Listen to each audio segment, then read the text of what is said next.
أعوذ بالله من الشيطان الرجيم بسم الله الرحمن الرحيم والصلاة والسلام على أشرف المرسلين سيدنا محمد وعلى آله وأصحابه أجمعين أما بعد السلام عليكم ورحمة الله وبركاته. Brothers and sisters in Islam and in humanity, Assalamu alaikum wa rahmatullahi wa barakatuhu. Once again, it's a pleasure to have this opportunity, inshallah, just about 50 minutes to discuss one of the major Islamic maxims. Some would say legal maxims. It is true, these are legal maxims we will be discussing, but they're not just about legality and law, the functions of the courts, but they also affect moral law, as we will see, inshallah. So as Dr. Riza has already introduced, the context of this discussion is looking at the whole 5 operational principles that were identified by Dr. Sheikh Umar Farooq Abdullah in his book, Living Islam with Purpose. We rephrased some of the words or some of the phrases just to make it more memorable. Trusting reason is a critical thing to not forget as you're a Muslim, because Allah expects that the gift of reason is the vessel in which revelation will be understood and contemplated. So there's the trust in reason, there's the respect for dissent and diversity, because we would differ in how we reason and our perspectives, and this should be acknowledged at the very beginning, that people have different ways of reasoning.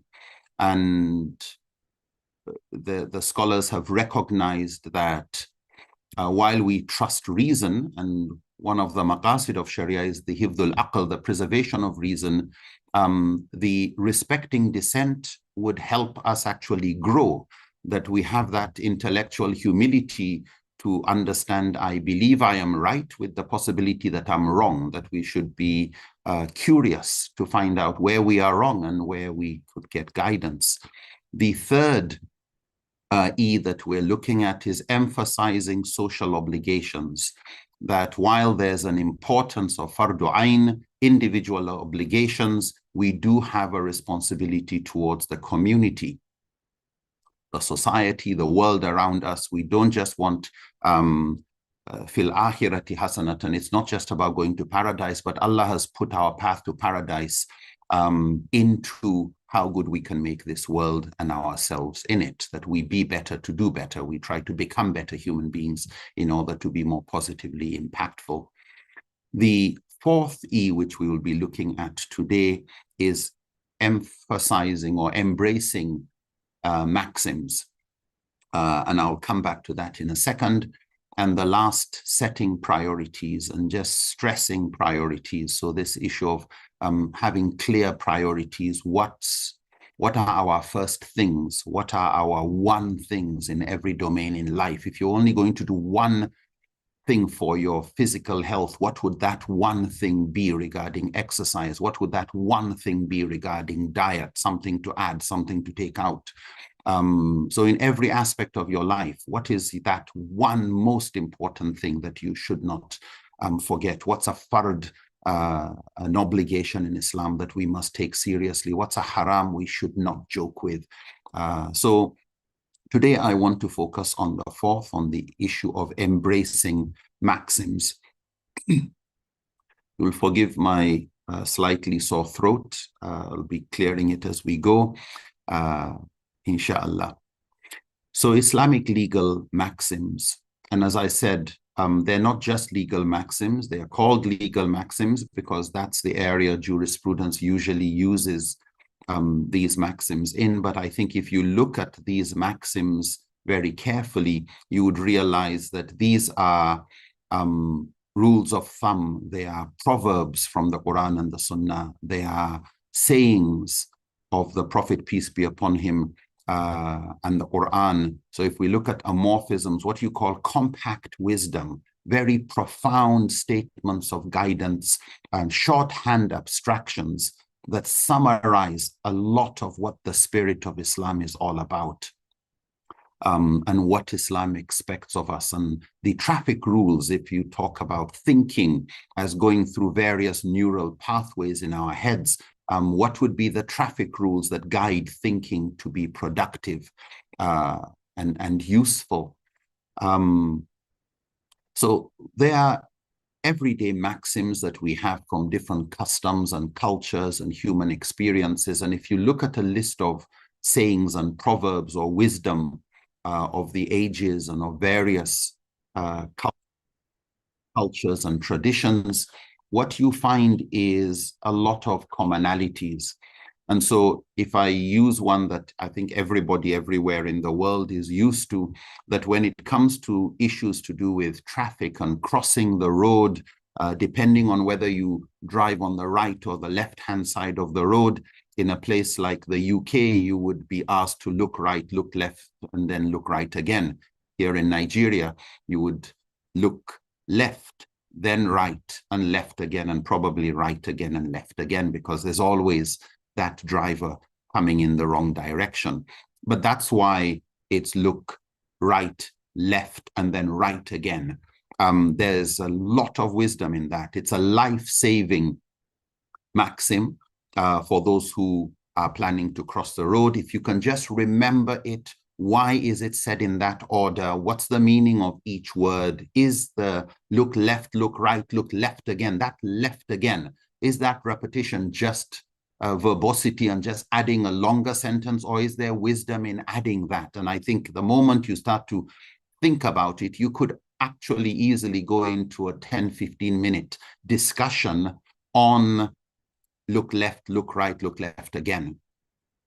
In other areas, in the area of chemistry, for example, you will have maxims that tell you add acid to water, not water to acid, for inclusivity. And that's a very important safety rule if you're going to be in a lab mixing acid with other substances such as water. When we look at inclusivity, there's a maxim that says nothing about us without us. Nothing about us without us. So if you're going to discuss something about women, nothing about women without women being there. If you're going to talk about disabled people, nothing about the disabled without people of disability being there. Nothing about youth without youth. Nothing about this without that. Another maxim that puts caution when it comes to investors, and they would say, if it is too good to be true, it probably is. If it is too good to be true, it probably is, therefore not true. If the profit margins seem too good to be true, it probably is too good to be true. It is not true. A general rule for importance of hard work, some would say, hard choice, easy life. Easy choice, hard life. If you make the hard choices, you would eventually have an easier life. If you choose to go with the easier choices, you'll probably end up with a hard life. So hard choices, easy life. Easy choices, hard life. When it comes to purchases, a little like if it's too good to be true, it probably is. They would say good things not cheap, cheap things not good.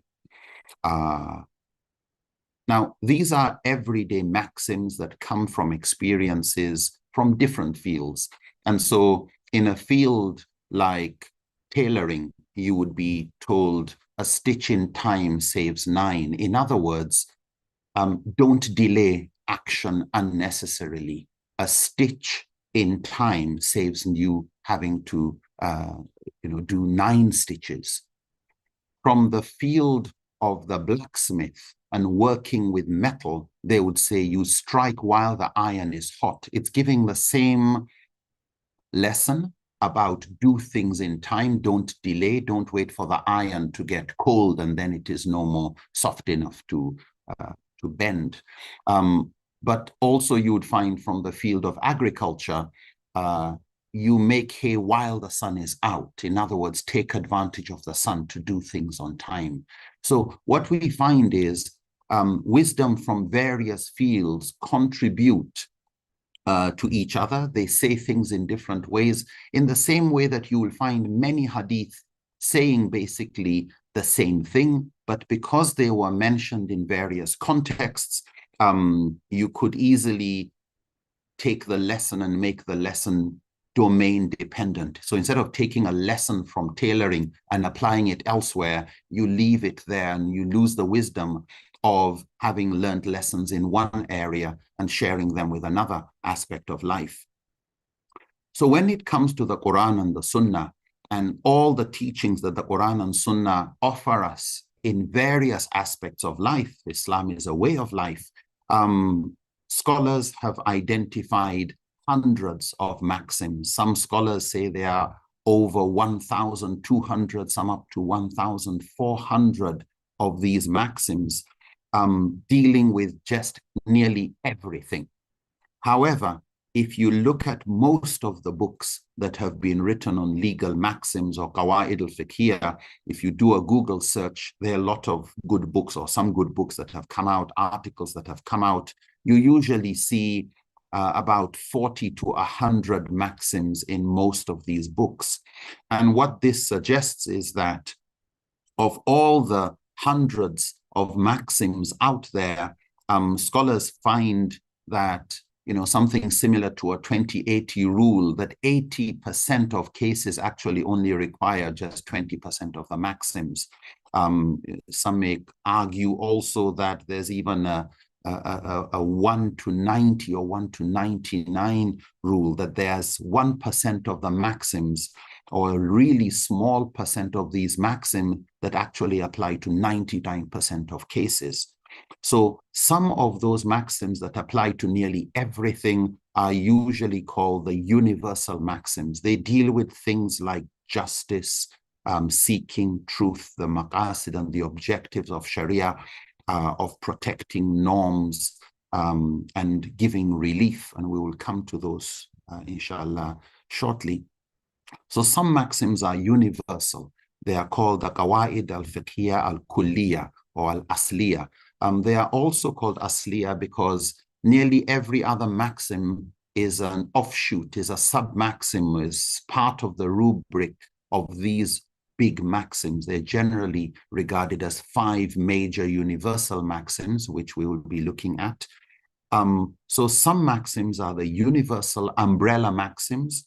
Other maxims are, belong to a particular theme of economics, or politics or interaction, or law. People are innocent until proven guilty. It's the person accusing that should bring evidence, not the person being accused. Such a person can just stay with an oath. A maxim that states that in everyday affairs, what is called mu'amalat, secular or mundane affairs that are not strictly religious, issues of defense and food and agriculture, etc. Of course, they're guided by religion, but these areas of mu'amalat, mundane, worldly affairs, a maxim that covers those things is al-asl fil ashya al-ibaha, that the premise is permissibility. So default setting for those type of issues is they are all halal, unless there's evidence to the contrary.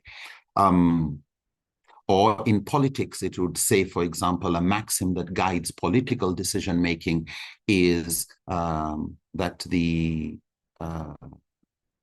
rule for a leader regarding people or regarding the ruled, or when it comes to governance, it would say, شؤون الرعية عن الإمام, شؤون الإمام عن الرعية منوط بالمصلحة, that the affairs of the leader regarding those being led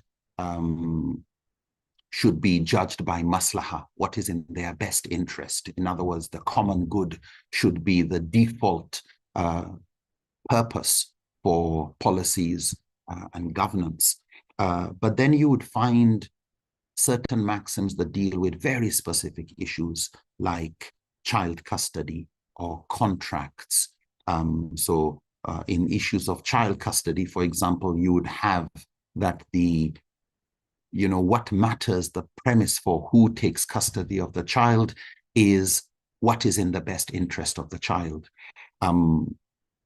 Contracts are assumed to be binding unless they have formally been broken. So once you have a contract, it's assumed that the contract stays, unless there's evidence to the contrary. And once there is no contract, so there's no marriage contract, you're not assumed to be married unless there's evidence to the contrary. And we will see how some of these smaller maxims fit under some of the universal ones.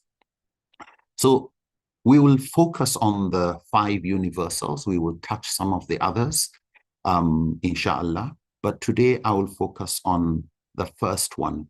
I will mention the 5, and these are universal maxims agreed by all the major schools of Islamic jurisprudence. They are the articulation of the key purposes that guide the mujtahid, the jurist, in thinking through issues. They are like traffic rules. So if you could learn how to drive a car, that doesn't automatically mean you will arrive at your destination safely if you don't know the traffic rules.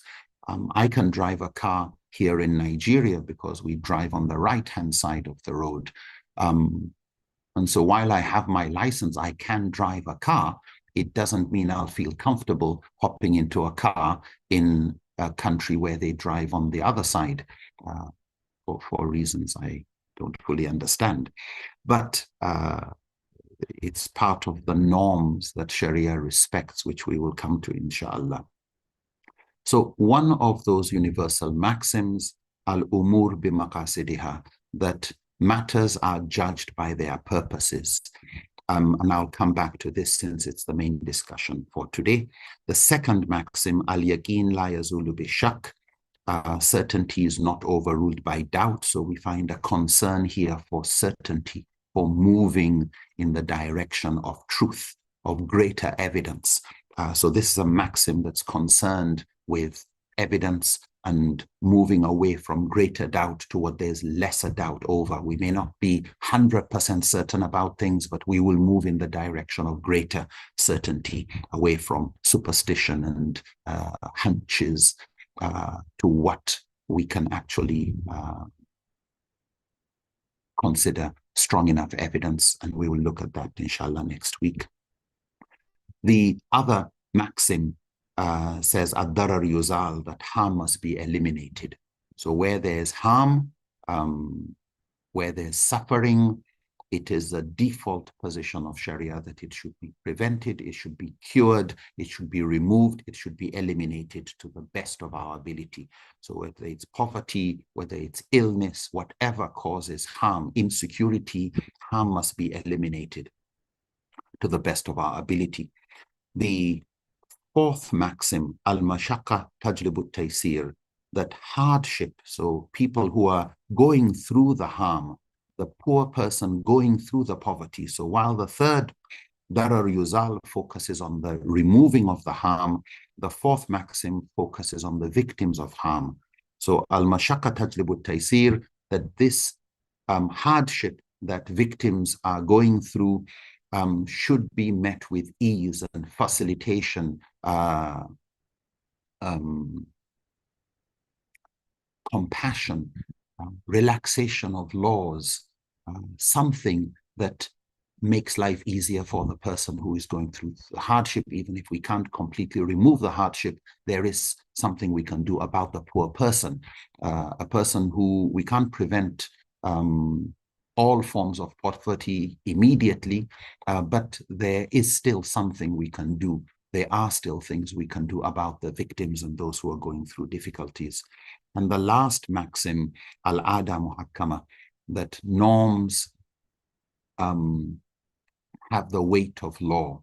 Al-'ādah, people's customary laws, customary practices, customary norms, whether it is the culture, and their currency, their greetings, their mannerisms, or whether it is the custom of a particular trade among traders and business people, or among politicians, or among IT specialists. Like, they know what they mean when they say this. So Sharia would recognize that. So al-ada muhakkama. Now, the first one that I want to focus on today, al-umūr bi-maqāṣidihā, matters are judged by their purposes.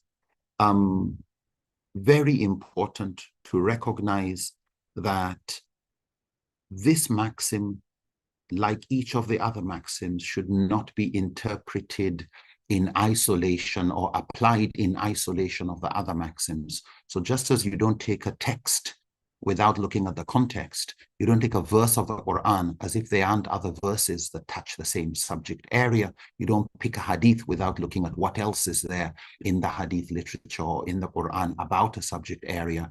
You don't take a maxim in isolation of other maxims. For the sake of study, yes, we will discuss these one by one, but when it comes to the application, inshallah, I hope we will also see how some of the other maxims tie in to support each other to give greater coherence and harmony in the interpretation and use of each maxim. So there's an interrelationship and a cooperation between these, and just as text without context becomes pretext, using one maxim without respecting the others also end up with pretext and abuse of the maxims. These maxims altogether summarize, as we've said, the essence of Sharia, the essence of our way of life, in 5 very compact, profound sentences. So looking more closely at the first one, al-umūr bi-maqāṣidihā, matters are judged by their purposes. This maxim has 2 sides to it, or 2 major sides to it. One is this question of the matters. What matters are judged by the purposes, and what are these purposes? I think if we look at how scholars understand this maxim, the understanding comes from 2 major hadith and other verses of the Quran and hadith that are related to these 2 major aspects of this. So one of the hadith that we all, I am sure, know states that innamal a'mal bin-niyāt, that actions are judged by their intentions. So this hadith tells us that actions are judged by what's going on in your heart. What's the intent? What's the motive? What's going on inside you? What is the intended purpose? So an action like prayer will be judged by Allah by the intention. Was it just so that, alladhina hum yura'un, just so that people would see? Is that why you are praying? Because Allah will judge that prayer by the intent in the heart, the motive behind the dua. So here we are looking at the intended purpose in the heart or mind, the question of sincerity. The second part of al-umūr bi-maqāṣidihā is that actions are judged by their maqāṣid, by their purposes. So here we have another hadith where the Prophet said, innamal a'mal bil-hawātim. Actions are judged by their endings, by their consequences, by how they play out.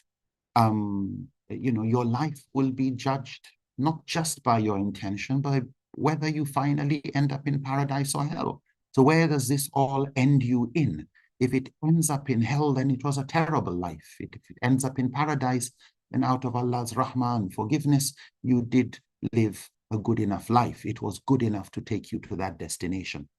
So here we find the hadith is concerned about the destination, the realized purpose, the consequence of all the actions. What's going on, therefore, outside the heart, in the real world, or at least in the world we all see, the more empirical world. So one side of this maxim looks at the intended purpose. The other side looks at the realized purpose. So the intended purpose is what's going on inside your heart, the motive and intent and the heart, the mind, the question of sincerity. And the second part, al-umūr bi-maqāṣidihā, matters will be judged by the purposes they fulfill, their results, their ends, their impact, whether positive or negative, the consequences, the realized, more empirical purpose that they fulfill in the world. And this maxim will therefore guides us to recognize that the means and the ends go together. They are like co-joined. We have a chain, therefore, that should connect the niyyah with the action, good intention with good action. But good action should be what results in good consequences. If the consequences are bad, even if the intention was good, we would say the action was wrong, even though there may be no sin, because the action was meant to be a good intention. And so when somebody is racing with his car to take his child to a hospital and accidentally hits and kills somebody, the intention of speeding was good. It was to get to the hospital to save a life. The action resulted in a person being killed, which was bad, and the consequence was bad. However, Allah will not punish the person for their actions because their intention was good. That's assuming there was absolutely no intention of risking the life of somebody else, even though you may argue that, but you're risking your own life too. But somebody would say, the risk of somebody dying from, not being taken quickly to the hospital, say in an ambulance, the risk, which we will look at inshallah next time when we come to the second maxim, the risk was lower.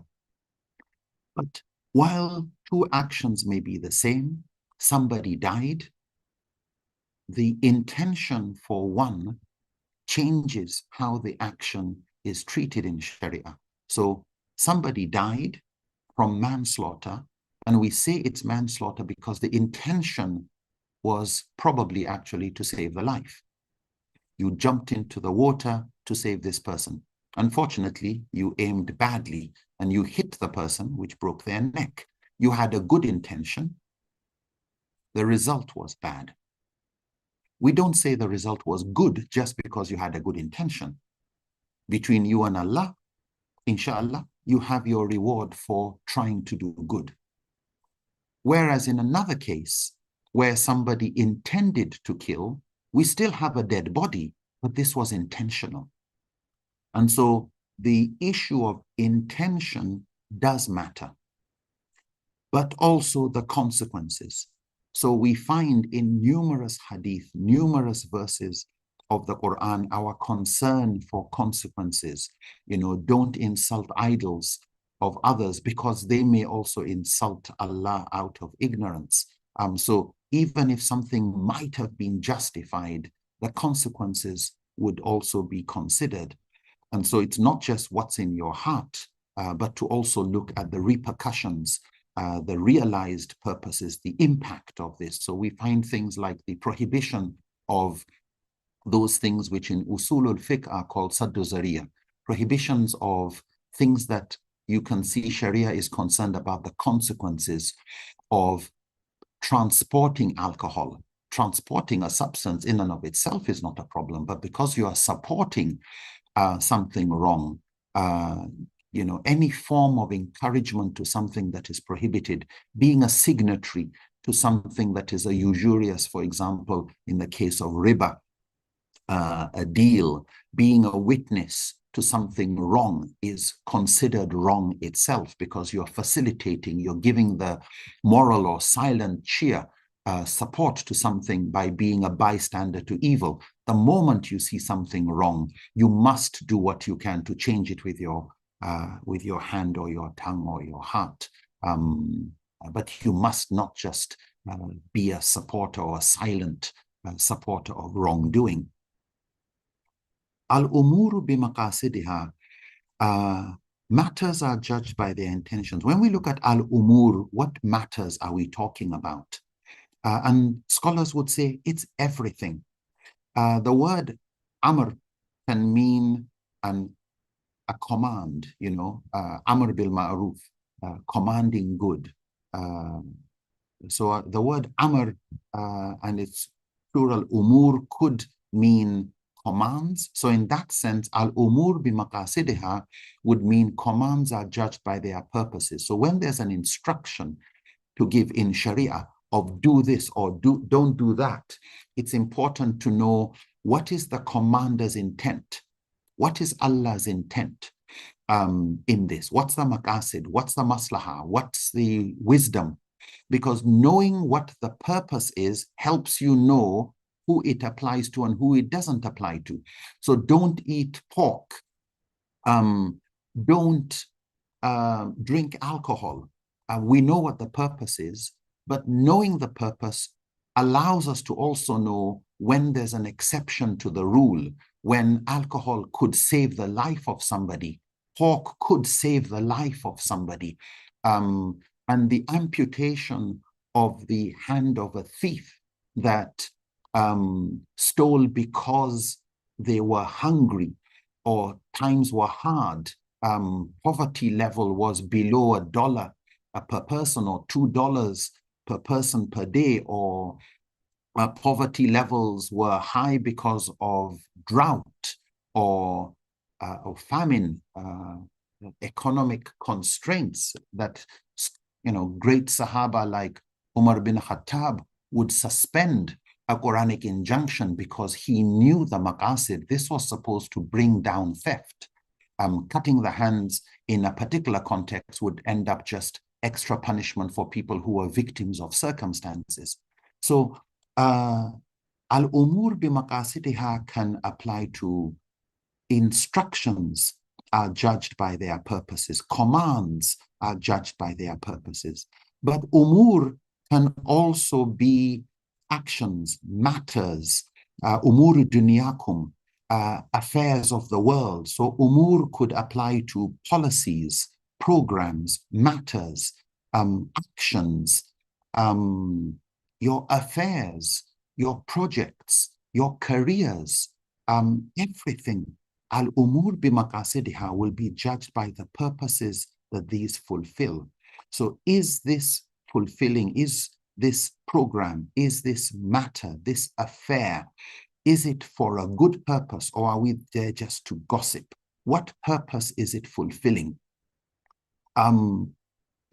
Interactions, relations with your friends. What's the purpose of that meeting? Is it to do something wrong? Then al-umūr bi-maqāṣidihā, that meeting will be judged by the purpose it fulfills. Is it to plan something good? That action will be judged by the purpose it fulfills. Generally, when it comes to actions of ibadah, acts of worship, we know that the purpose of worship based on the verses of Quran are لَعَلَّكُمْ تَتَّقُونَ, to develop this God consciousness. A God consciousness is like building your spiritual immunity, that sensitization and alertness of your conscience to Allah's guidance, that you are more alert, not just you even recognize the red light, but you have enough willpower to honor it and not cross it. So it's not just knowledge of right and wrong. It's not even shaitan knows that. It's not just knowledge of Aqidah, but the honoring and acting on that knowledge. So we know that ibadah is to increase our God consciousness. Kutiba alaykum siyam, fasting has been prescribed upon you. And the end of the verse goes on to say, لَعَلَّكُمْ تَتَّقُونَ فَإِنَّ خَيْرَ زَادِ taqwa, the greatest provision you can take on Hajj or get from Hajj is taqwa. In another verse, Ya ayyuhan nas, Allah says in Baqarah, mankind, Ya ayyuhan nas ubudu rabbakum alladhi halakakum walladhina min qablikum, serve and worship your Lord who created you and those before you, la'allakum tattaqun, that you develop this taqwa. So we recognize taqwa as one of, not the only, but one major objective of the Sharia. And so when it comes to acts of worship, however, because yes, we know taqwa is an objective, but we don't know what other reasons there are behind 5 daily prayers. Why not 6? Why not 4? Why 2 rakahs for subuh? Why not 4? Why not 7? Why not 1? Why 2 sujoods? Why this? Why that? Because there's a lot that is not explicitly clear. Scholars would say, here the general rule is that of compliance and a test of our servitude to Allah. So while there are wisdom, there's clear benefit in ibadah, but because it's not all categorically explicit, and we've been told, pray as you see me pray, the Prophet said, then the general rule when it comes to acts of ibadah is ta'abbud. We will comply. We will do the actions the way the Prophet did it, and since that's what's been prescribed, we will do it in that way.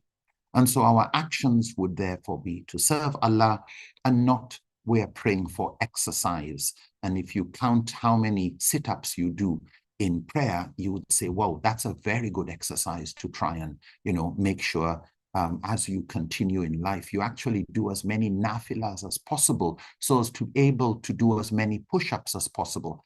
And that intermittent fasting is good for your health. It's probably the best thing for your health as you age, probably the best recipe for longevity. However, those should be seen as side effects, positive byproducts, or in this world of spiritual actions, that the objective is the highest thing that makes us superior to any other, our taqwa. So after Allah talks about how, he has created us into nations and tribes, that we should know one another, build relations with each other, he says, inna akramakum indallahi atqakum. The most honorable to Allah is the one with the greatest taqwa. This ingredient that should come from building that spiritual immunity that comes from acts of ibadah and generally acts of good, but also it's not just acts of ibadah that increase our taqwa, but that's a subject for another day. But here, when it comes to acts of ibadah, scholars prefer compliance as the general rule, and that the maqāṣid is not really focusing on what other things but Allah's acceptance of these acts of ibadah, that it takes us closer to Allah. So when it says al-umūr bi-maqāṣidihā, actions, when these actions are acts of ibadah, the maqāṣid is seeking Allah's pleasure. Let Allah accept my ibadah. Let Allah accept my prayer. Let Allah increase my taqwa and closeness to him through these actions. Whereas when it comes to mu'amalat, the mundane issues, so here scholars of fiqh would try to separate ibadah from mu'amalat. So ibadah would be acts of worship like prayers, the 5 pillars generally, where there's a prescription regarding how you do it and when you do Hajj and where you go to do it, and the prescriptions of how this should be done. So it's prescribed acts of worship, as opposed to the general meaning of ibadah, which is servitude and submitting to Allah in how you deal with your family and business and the economy and social justice and all of that, the mundane sides. So the word ibadah generally applies to acts of worship, but it also sometimes applies to aqeedah, those things that we have been told are articles of faith. So we believe in prophets that we haven't seen, but the Quran and Sunnah tell us these people were prophets. We believe in angels we haven't seen because the Quran and Sunnah says. So this is all part of ibadah, intellectual submission to Allah's wisdom, being the all-knowing from a source that we don't doubt, like the Quran and those authentic hadith. When, however, the umur is a mu'amalat, and it's al-umūr bi-maqāṣidihā, matters will be judged by the purposes they fulfill, and it is a worldly affair, what some call a secular affair, like agriculture or defense or economics or food or fashion, entertainment, and the rest, politics and medicine, that subject area. What the Prophet described, umūru dunyakum, your worldly affairs in the context of agriculture. What is important there is that these actions, number one, should have good intention. The purpose should be good. That's something that is a denominator in everything we do. There should always be good intentions behind ibadah and behind mu'amalat. However, in mu'amalat, we should look at the action and the consequences and whether those consequences are in alignment with the maqāṣid of Sharia. Whether the consequences and the impact are in alignment with the objectives, the major intents and purposes of the Quran and the Sunnah. Does it fulfill the moral and legal, the ethical objectives that the Quran and Sunnah intend? Does it help support the spiritual objectives of the Quran and the Sunnah? And so the niyyah is important, but we also in mu'amalat judge the action by its consequences.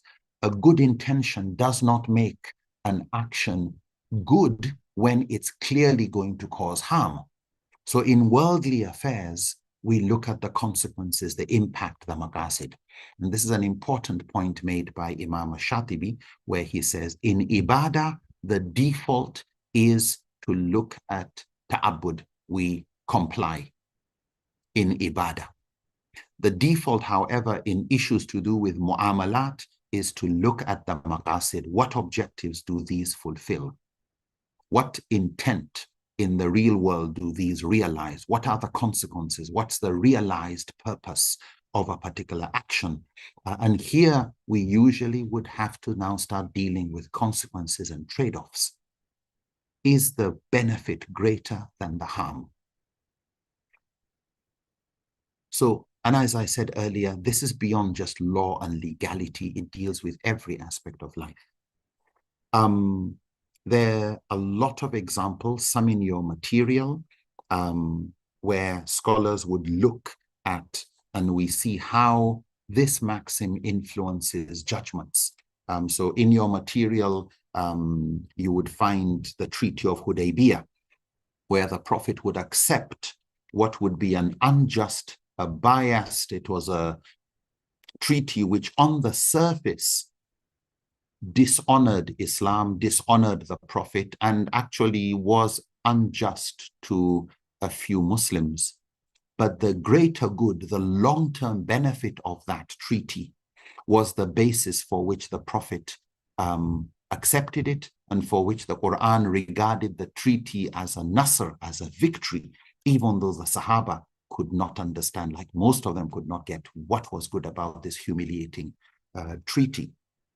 We find the case of the Prophet telling one of his Sahaba, Samura bin Jundub, that his obese son, if he is to die from obesity, and I think we can think, especially as science has gone a lot into the consequences of the things we eat, diabetes, and all of that, the Prophet said if the son was to die from diabetes, it would be similar to suicide. This should really help us understand how al-umūr bi-maqāṣidihā, judge what you eat by the consequences. You know, when people say one cigarette that you smoke reduces the average lifespan by 5 minutes, some say it's more than that because of the holistic impact. So it's not just the consequence, but the consequence to others that we should look at.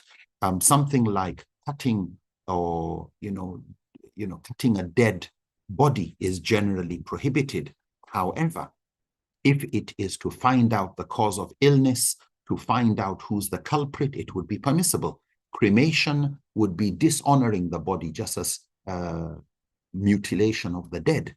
However, if cutting open a dead woman to save the child would be a greater good, then al-umūr bi-maqāṣidihā, the matter will be judged based on the purpose. If cremation of the dead, the burning of the dead would be prohibited. But if we don't cremate this dead, we're dealing with a seriously dangerous illness or disease like Ebola, then medical professionals would advise on what's the best thing to do, whether cremation would actually be a lesser evil. So there again, al-umūr bi-maqāṣidihā, the purpose of that decision would be what would be considered. You would find debates, is sexual violence in the house, if a man forcefully sleeps with his wife, is that a crime? al-umūr bi-maqāṣidihā. What's the intention? What's the purpose of forceful sexual relations? If it's to humiliate the wife, then humiliation would be haram. It is clearly haram. So you can't hide behind intentions. So this actions are judged by their purposes. Also, you find related maxims where the scholars would say, al-ibra lil-haqiqi, la lil-alfaz wal-mabani, that what matters is the reality and essence of things, not the words used or the language used. Do we agree on the wording of marital rape, or because it's in marriage, we can't call it rape? Put aside the wording, the actual action going on. Is it good or bad? If it's bad, if it's harmful, similar to other harms or worse than other harms, then we would prohibit it. That violations in Sharia based on this maxim may be tolerated in the means of performing things, but not in the objectives. So when you look at what's the consequence, we can give alcohol if it is part of essential medication to save a life. So the means would be tolerated, because in this case, the objective is not intoxication. It's actually a greater good. So we have a lot of other maxims that deal with this and that influence decision-making. The last thing I'd just like to say is, on a very practical level, this maxim should guide everything. And based on that, it's important we're really clear about the maqāṣid and the objectives of the Quran and Sunnah. There is no figure to the maximum number of maqāṣid. If you were to go verse by verse in the Quran, how many objectives are there? So you could, add justice as a maqāṣid of Sharia, and freedom as a maqāṣid of Sharia, freedom from oppression, that liberty from constraint is a maqāṣid of Sharia, that truth and peace is a maqāṣid of Sharia, that compassion, that these are all maqāṣid of Sharia. But what the scholars have done is generally to look at what you call the individual, and look at the different aspects of life of a person. And these correspond with some of the punishments actually in Islamic law.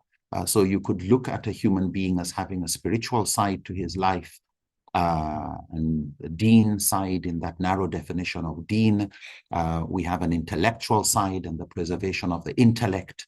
We have a social side and the preservation of family in particular, but also dignity of the individual. We have our economic and well-being, belongings, property, wealth, and the hifdhul mal, the preservation of property, just as we have the preservation of life. And in each of these maqāṣid, you will find different people working either as fardu ayn or fardu kifaya, individual or collective obligations to preserve each of these objectives of Sharia.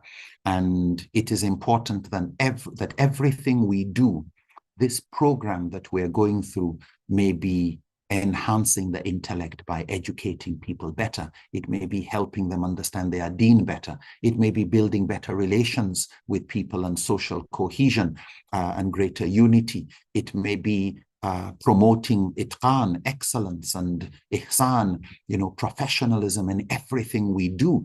Why? Because al-umūr bi-maqāṣidihā, we should treat our jobs, whether you are a graphic designer that makes books more attractive, that makes lessons more interesting, that makes certain websites more appealing, whether you are a trader that circulates wealth and makes things that are usually scarce available, and makes halal income for you and your family, whether you are a counselor or a doctor that's into life-saving, or a journalist that tells truth to power and helps people know what their rights are and what's going on, and enjoining right and forbidding wrong in that sense, or you are an advertiser that lets people know something useful or better than what they might have gotten, or you're a teacher that's helping all the other maqāṣid actually by building people's minds, starting from children or childhood.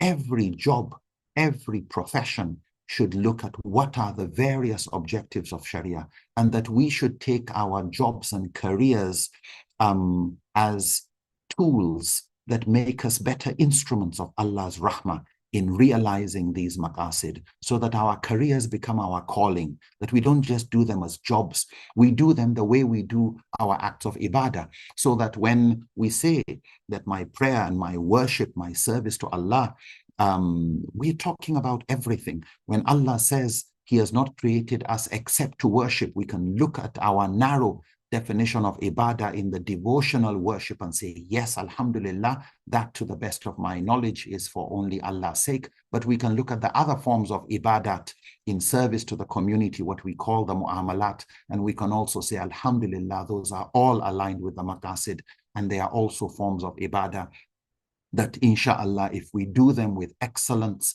with ihsan, they also become our paths to Jannah, as they become paths to building ourselves in this world and having halal sources of income. So to conclude, al-umūr bi-maqāṣidihā is about purposefulness. It's a maxim that is usually put as number one in the books of Islamic legal maxims. It is a shorthand abstraction that the moment you find an action is going to realize a harmful purpose, then use your head, be sensible, don't go ahead, get a second opinion, get a third opinion. This is a critical maxim that I pray as we study the other maxims, we will understand this maxim even better. Where I have made mistakes, may Allah forgive me and continue to guide us aright. Jazakumullahu khairan. Wassalamu alaikum wa rahmatullahi ta'ala wa barakatuh.